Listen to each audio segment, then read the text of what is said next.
One day, George the steamroller was waiting for Percy to take him to a new workplace.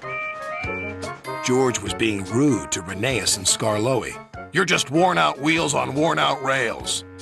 "You need rocks for your roads," replied Skarloey, "and we're helping you."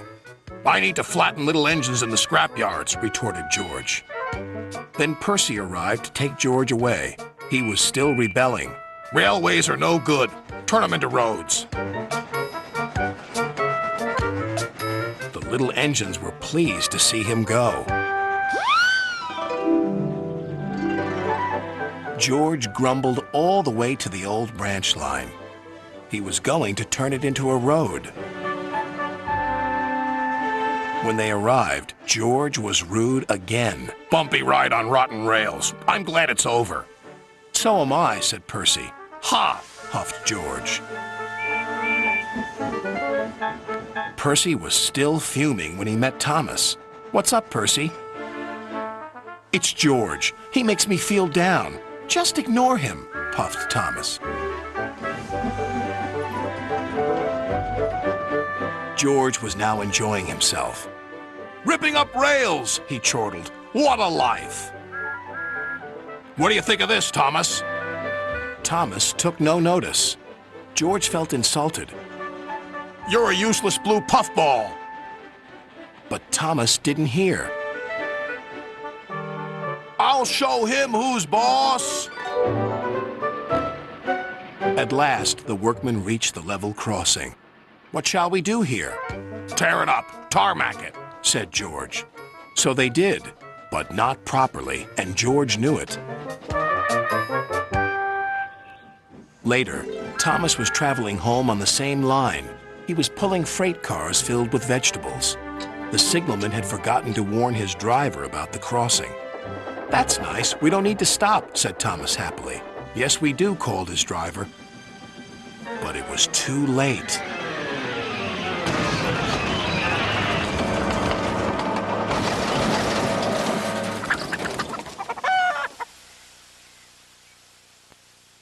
Next day, Percy told Gordon all about George. "Ha!" snorted Gordon. "You're just a small engine. That's why he's rude to you. He wouldn't dare cause me any trouble." George had been taken to some yards to work. Duck arrived with a train of empty freight cars.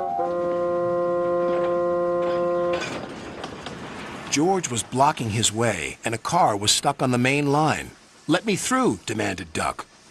"You'll just have to wait," replied George. "There's no time to wait. I must clear my freight cars from the main line to let Gordon through." "Then he'll have to wait too," said George. Duck's driver went to complain to the station master, but the signalman had set the signal to allow Gordon to speed through. His passengers were singing his praises, and he was making express time. "I'm the greatest! Just watch me fly by!" He whistled long and loud as he approached the station. Suddenly, he saw a freight car on the line ahead. "Get out of my way!" But the freight car wouldn't move until Gordon forced it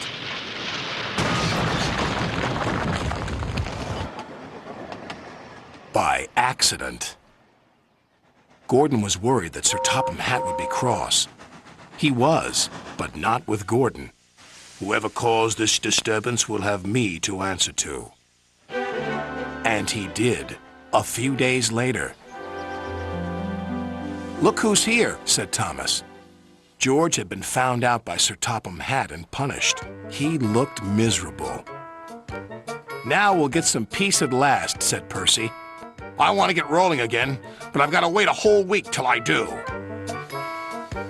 "And then you'll be just as rude as ever." "Eh, George?" "I hope not. Don't you?"